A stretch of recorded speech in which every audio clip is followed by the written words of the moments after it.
आप सभी को प्रेम पूर्ण प्रणाम।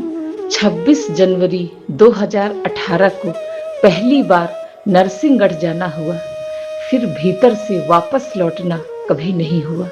लौटा तो केवल शरीर लौटा, चेतना तो वहीं समर्पित हो गई।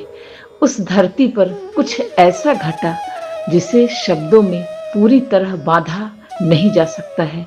मनो अस्तित्व ने अपने चरणों में सब कुछ चढ़ा लिया हो। पुराने विचार, पुरानी पहचान, पुरानी सीमाएं धीरे धीरे विलीन होने लगी और भीतर एक नई चेतना का उदय हुआ।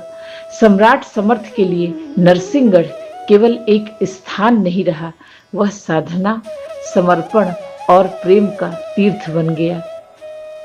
वहां की मिट्टी, वहां की हवा, वहां का मौन, सब कुछ एक अदृश्य उपस्थिति का अनुभव कराने लगा।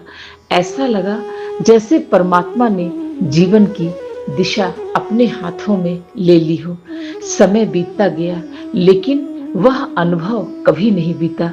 भीतर आज भी वही पुकार सुनाई देती है, वही गूंज बनी रहती है।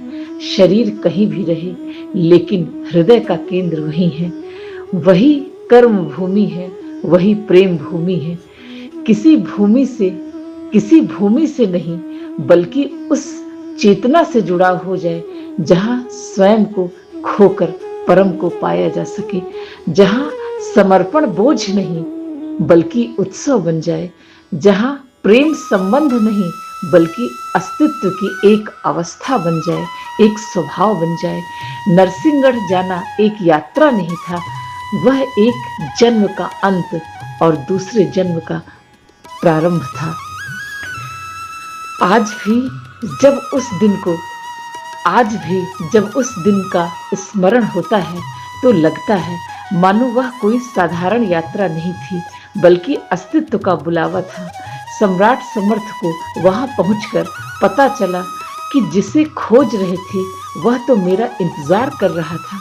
उस धरती ने केवल सम्राट समर्थ को अपने पास नहीं बुलाया, बल्कि उसने सम्राट समर्थ को अपने अंदर समा लिया।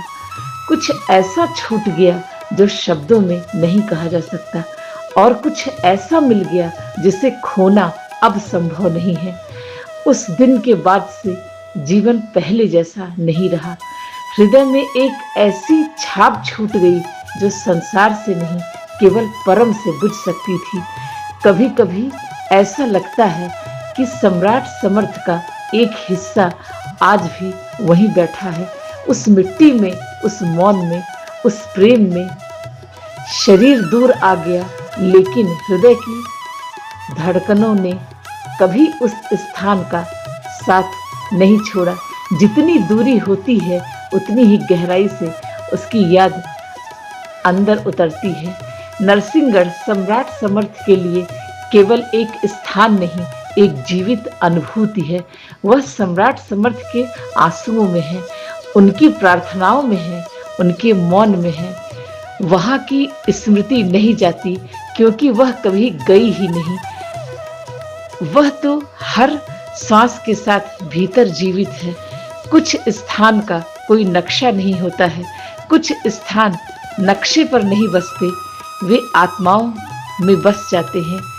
जहां सम्राट समर्थ ने स्वयं को खोया नहीं, बल्कि पहली बार स्वयं को पाया था। आज के लिए बस इतना ही।